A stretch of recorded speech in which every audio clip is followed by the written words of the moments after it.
Welcome to yet another exciting edition of Proudly Able, a program that brings to you inspiring stories of persons with disabilities. My name is Ratitso Mchairi, and today Sigon Tutu, Ep10, where we are being inspired by Tichaona Moyo, who is skilled in beadwork. Sit back, relax, and get inspired. Inindonzi Tichaona Moyo, ndakazalwa 17 March 1990. Ndine 32 years old.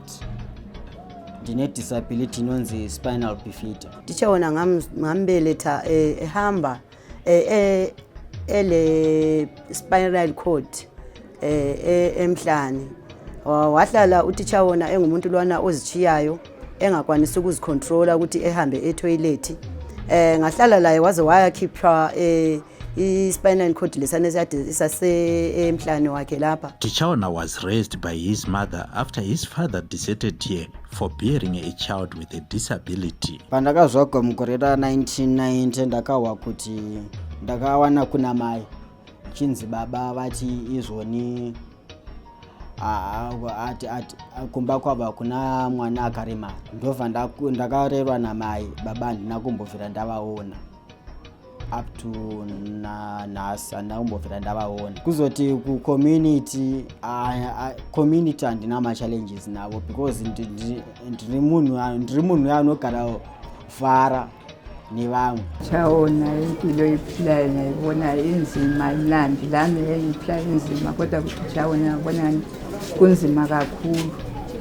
Ngilesibongo kakhulu kumama wakhe. Ngilesibongo esikhulu kumama wakhe. Ngoba thina abantu abayizigoga akuyamukeleki ukuthi abantu besigcine ngendlela lembona Tichaona ngumama wakhe. Spina Bifida is a birth defect that occurs when the spinal cord don't form properly. It is a type of a neural tube defect.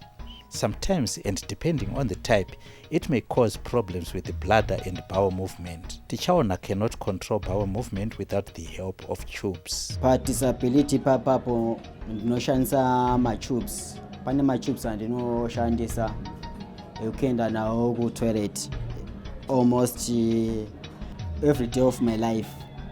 Makuseni pane tube yandinoshandisa yandinodira mvura inodziya, then tube iyo ndoisa mudumbu mangu, then ndogara mutoilet maybe for an hour or so. Kana ndikapedza ndine another tube yandinoenda nayo kutoilet futi iyoyo iripo for 24 hours panenge ndiri. Painonzi ye-Eurostomach. Tichaona sahlala udokotela wathi kumele ukuthi ehlale, wahlala uTichaona ebe ngumuntu lwana ukuthi uyahlalela nje ezichiya ukuthi lobo hleli khona kuyabe kuziphumela kodwa. Ohleli khona kuziphumela kodwa engakwanisi ukuthi econtroleke. Waqala kube lezilonda ngaphansi ezihlalweni. Uthe eqala kube lezilonda ube sefunda eKing George. Kwasekusithi udokotela wathi mina into le angaze ngiyenze, kodwa ngenxa yokuthi umntwana lowo ehlale nje elokhu ezichiya kanjalo njalo uyabe lezilonda, ngifuna ukuthi ngicela wena mzali womntwana ngifundise umntwana, ngifundele kuye umntwana lowo ukuthi ngimu-operate ukuthi ungabuhlala lokukhipha amaphamba njengomuntu lo uyakhula. Ndineshanisa receive weight from mudumbu mangu, from bladder yangu ichenda mairi. Inogara pamuviri wangu for 1 week or so. Zvichienderana nokuti inotora nguva yakareba sei kuvharuka. Apa ndinodira mvura inodziya yamakuseni. Ndiyo pandinodira mvura ndoshandisa nekapu iyi. Tube iyi ndoipinza mudumbu mangu. Pane nhingirikenda ndakaiswa nadoctor apa chinopinzwa tube ichochi. Ndoidira mvura yoenda mudumbu mangu yodzoka zvapasi zvese. Wayenza udokotela owayikwenza phezulina kukaTichaona wasesithi uzakhudumeza amanzi ekuseni akhudumale ubusumnika thele eziflash. Engaziflasha uzanikwa ichember ukuthi eyenzele khona lokho. So into ekhona ukuthi kuyabe kufisa ukuthi ngabe kuthiwa kuyabe kule toilet, so sasesibona ukuthi hayi ama toilet akhona ayahlupha. Ngase idinga ke igaba lokuthi ekwanise ukuthi ezenzele. Kwahlala ke uTichaona kanjalo impilo yakhe yonke. Uyafaka itube liyana simenzele ekuseni ehlale 1 hour esechembeni, engahlala 1 hour esechembeni ethele amanzi akhe laphana, engaqeda laphana sithathe siyechitha, kodwa kungaqeda laphana okwe ibhegi leli elomchemo yilo ohlala lalo. Ndoita inonzi dry bath because nezvandataura pabhegi rangu arifanira kuenda mvura. However, Tichaona faces some challenges in accessing his daily needs, such as the Eurostorm bags, and he is also appealing for donations to complete his bathroom, as he currently uses the single room he shares with his mother as a bathroom. Should be ndinoishandisa ndakagara panengirikini papoti every day morning. Saka pandinogara papoti ipapa ndogara papoti every day makuseni. Kana nchigara makuseni ndogara pa 1 hour yose ndakagara apa. Ndenge ndichiitira mumba, of which kana ndichiitira mumba mamwa vanotora vonoteurira kuseri. Ndio challenge andinayo kuti dai ndagona paside pangu apa pane toilet iripo, yekuti dai ndagona kupetsigwa toilet ndigone kunoitira zvinhu zvangu panze apa ndisiri mumba. Impilo esiyiphilayo lapha inzima ngoba ngama-1 room. Ama-1 room mina njalo nje labantwana ngemuli lami ngalikini. So kulala kwakhona kunzima, ukuhlala kwakhona kunzima. Njalo umuntu wanoswelayo ngala kwakho, kulokunzima. Sekunzimeni, hayi ngiyambongela kakhulu uTichaona. Ndinomboudza kwandaidzidza because vakati izvoni kana pane challenge yaonayo yema-Eurostorm bags tokumbira udzoke nyangwe vakapedza chikoro. But challenge ndokuti unogona kuenda ikokoko owana zvisipo. Pamabags aya kana ndashayisisa kana ndashayisisa King George ndoenda kumpilo vanhu ndogona kuudzwa kuti hapana. Saka vanondiudza kuti ndifanoenda ndiende kuchemist, but chemist handisana votarisa because ndoziva kuti kazhinji chemist anodhura. It is said that the birth of Tichaona led to the separation of his parents. Hence, Tichaona was raised by his mother alone, and he has never seen or heard of his father up to this day. We're taking a short break. Stay tuned.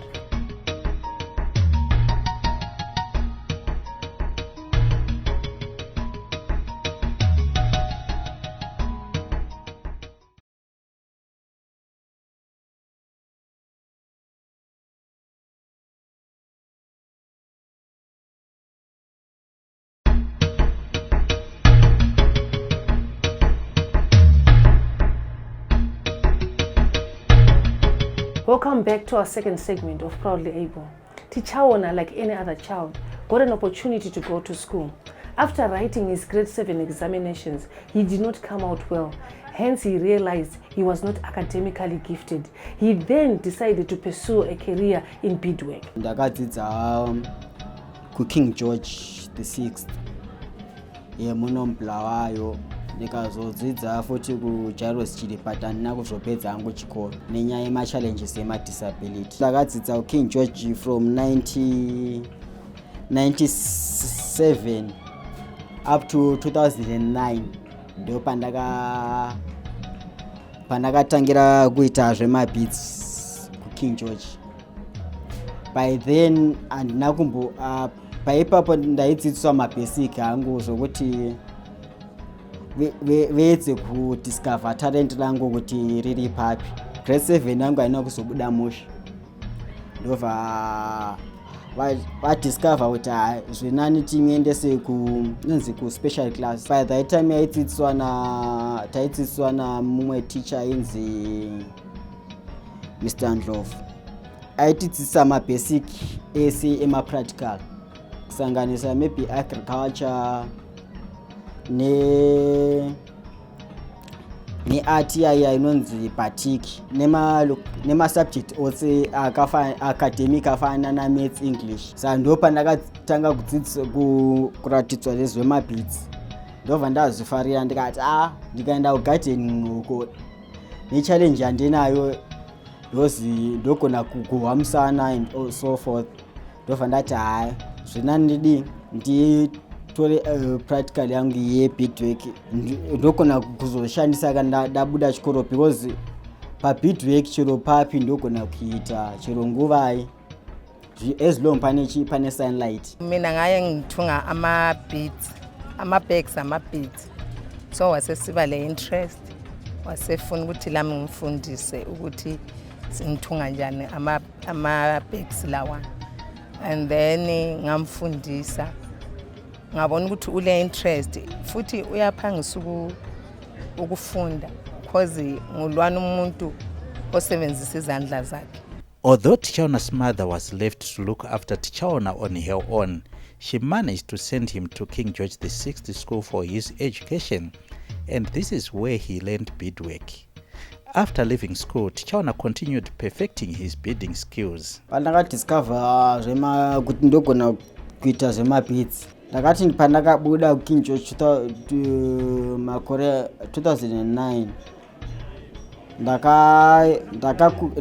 ndakaramba nchiita izvozvo zvandakadzidziswa uko. Dzamara ndasangana mumwe mai, ndofunga ndakahwa kuti now she's late, vainzi mai Gasa.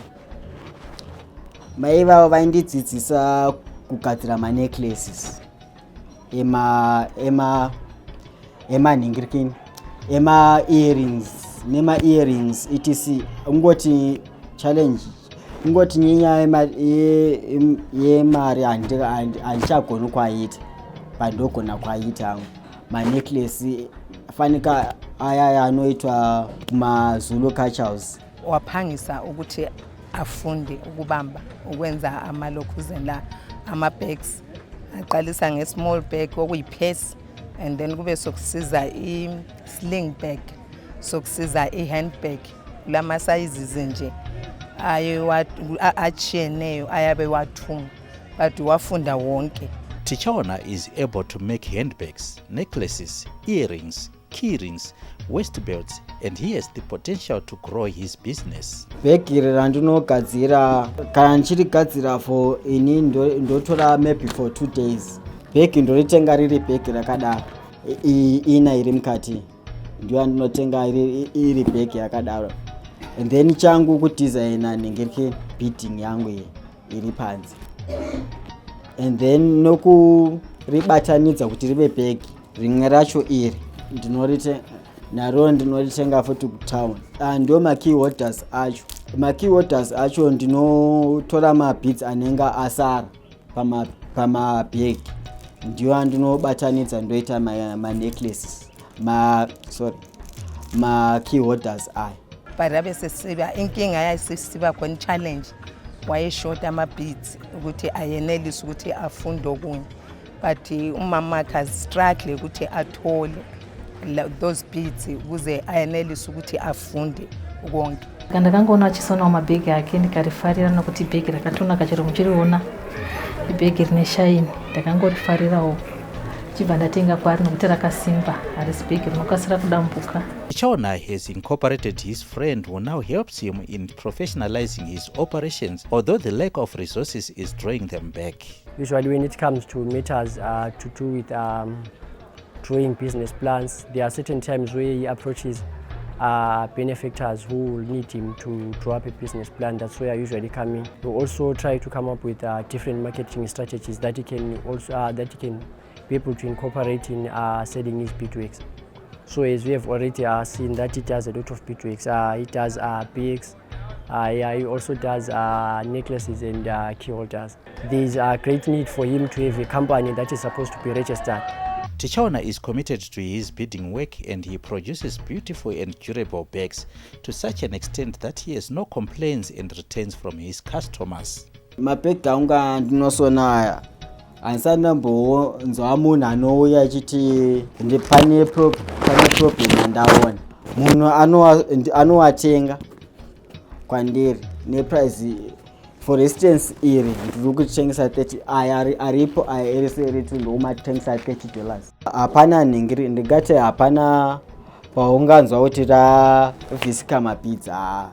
Handisandambowa munhu anoti bhegi rako ramboita problem kwandiri. Umsebenzi wakho wenzayo muhle ngiyabonela abantu bafika lapha ebrandini uyalokhu izinto zakho lezi bebuka sibili kumnandi kukuhle.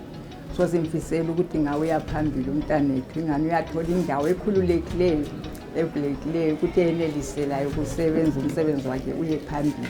Pamabeads angu andinoita ndogona kuita mabhegi 2 for 7 days. Bag 1 ndogona kuita for 3 days. Mamwe anogona kutora less than 2 days. Fanika iri andiri kuita iri handikapedzi 3 days ndichiriita. From the time Tichaona decided to pursue his passion for beadwork at an early stage of 13 years, he has never looked back despite the challenges that he has faced. Now he is able to make handbags, key holders, necklaces, food covers, amongst others. We're taking a short break. Stay tuned.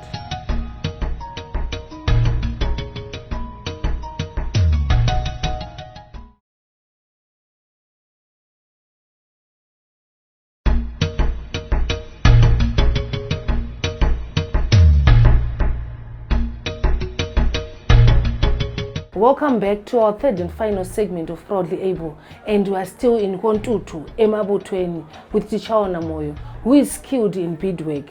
Tichaona is facing challenges of marketing his products even on social media due to financial constraints, to an extent that he doesn't even have a smartphone. Challenge andinayo kumarketa ma-products angu pa social media because phone andinayo ayipindi pa WhatsApp. He also faces a challenge whereby after he's made his products, there is great need for him to be able to market his products to other people. So there's that challenge whereby he needs some exposure, and he also doesn't have a phone that is WhatsApp. He needs to also register a website. In which all of these things they need finance, they need money. Tichaona is also appealing for a new wheelchair as the one he is currently using is now old and worn out. He also requires Eurostorm bags on a weekly basis. Yekutanga challenge andinayo wheelchair yangu yasakara aisisiri comfortable. Mabhande acho andakagarira aya akuvharuka nebheki yangu yakudambuka. He also has mobility challenges, as we have already noted that he needs a new wheelchair that is going to enable him to approach various people when he sells his work to these different individuals. Kanchienda kutown ndofana kuonengera ndofana kana nchibhadhara mubhazi randinobhadhara mari yevanhu 2 vanoti iwe, especially ma-omen bus madika, vanoti iwewe une wheelchair yako inotora space. Kuzoti imwe challenge andinayo ma-colostom bags iwawa andataura kuwawana kwacho zvinorema because ukaenda kuchipatara hauzviwani. Tichaona has a vision of growing his business if he can get a cash injection of at least $800 US and a smartphone for marketing purposes. Chishure changu ndechekuti dai ndava namari yakati wandei, imali engabe ngiifisa ukuba layo 800 US kusiya phezulu. Khonapo ku-800 kwapenza kwanisa ukuthi ngithenge izikhwama zami, ngikwanise meyo lokuthi ngilami ngikwanise ukuthola ukudla khonapho. Because mamwe mazuwa kana ndisina material ndenge ndakagara. Njalo futhi isifiso sami ngosokuthi abana ngiyathola indawo enhle yokusebenzela. Ngivuke ekuseni ngivukele maybe siyasebenzela etown. Efonini ngacela short nxa ekhona ongafisa ukungisupporta ngefoni ngicela ensupport ngikwanise ukuthengisa izikhwama zami njana ngathi yonke into senza ku social media. He's willing to do anything ezandla. So ukuthi if angathola somebody nje on sponsor ukuthi athole material yakhona, athole lama buyers, angaya khatshana. Tichaona does not wish to go and beg in the streets, but prefers to work hard using his talent, and he has a passion of visiting the capital city Harare to expand his market base. Ngoba into engayithandiyo ukuthi ngihambe emgwaqweni ngisayenza ukuyacela ngomgani. Ukuyenza ibegging akhona lapho into engayithandiyo. Ngithanda ngumuntu lana vele angakhula vele nesifiso sokuzisebenzela empilweni yami. Ukuthi noma ngile disability but kumele ngikwanise ukuphuma esikole sengile something so ukuthi ngikwanise ukuziphilisa. Ukuthi ngaphiwa indawo ukuthi ngihambe lapha eZimbabwe, indawo yabe ngifisa ukuya kiyo i-capital city. Why i-capital city? Ngizwa kuthiwa kungcono indaba ze-marketing. Oba lapho thina kithi eBulawayo yakwazi ukuhlala yakwazi ukuhlala umuntu engathenga ama-products akho. Even noma labona abathengisa yonke for abathi amathengisa noma yikwini akuthengwa ngesikhathi esifaneleyo. Umuntu yakwazi ukuhlala qeda maybe a week or so ethengisa into eyi-1. Most people do not pass on their knowledge and skills to other people, but Tichaona intends to train interested people in beadwork. He also intends to widen his market base to tourist resort areas. Ngomsebenzi wami lo ngiwenzayo, isifiso sami ngisokuthi ngiyafundisa abanye abantu abafuna ukufunda. Ngoba izikhwama lezi ziyathengiswa for Victoria Falls le ndawo ezitsheni ama-tourist bayazithanda. If there are people who can also be willing to teach him business skills so that he can also be able to manage his business, so that he can know how to use his funds, how to approach different value chains or marketing chains, that will also be beneficial to him as a business person. Despite facing a lot of challenges in his life, Tichaona has words of advice to other people. Kubantu abakhubazekile ngithanda ukufisa ukuthi ngitsho kuba ukuthi never give up, no matter what you want. Khonoko kufisayo empilweni unga give up. Noma kungabe kuyikwini uyakwanisa ukuthi ukuphikelele lokho kuphumele kuyagcina kuphumelela. Mina njengami njana ngitsho ukuthi ngahlala nxa ngaphambanisa esikole ngahlala for more than 10 years. Lokho ngibezama ukuthi vele bebonthi vele mina vele ngikwanisa empilweni. Yikho abagcina sebemfundisa khona i-beadwork yami nale esengiyenza la khathesi. Uphenyo wangu phanda idzidza ndakadziswa inonzi independent living. Kuzvi gona kuzvibatsira. Kuti kana vanhu vabuda ndogona kusala nchibika ya tea kana kuti nekugeza ndogona kuzvigezesa. Tichaona is inspired by Honorable Raj Modi and the UK-based footballer Marvelous Nakamba, and it is his wish to meet them. Chishure changu ndochokuona Mr. Raj Modi. Ndoshuira kumuona ekuti ndinomboona mabasa anoita achibatsira vanhu vakasiyana siyana muupenyu. Chishure changu ndochokuti kana ataonana agone kundibatsira kuti ndisimukire mubusiness rangu. Mumwe wacho ndoshuira kuona Marvelous Nakamba anotamba bhora. Aitambira muno Zimbabwe, izvezvo akutambira kunze kwenyika. Saka pabhora ndaimwanzomuona achitambira munomu, achitambira national team. Ndio munhu andinoshuvira kumuona muupenyu hwangu. Let's support Tichaona financially and also purchase his beadwork products so that he can grow his business. With that, we've come to the end of this exciting edition of Proudly Able. If you've got a story that you'd like to share with us, please feel free to get in touch with our producers on 0717 45 92 92. And also, don't forget to like our Facebook page, Proudly Able Zim, our YouTube channel, Proudly Able Zim. From me, Ratizom Chairi, Tichaona Moyo, and the crew behind the scenes, it's goodbye.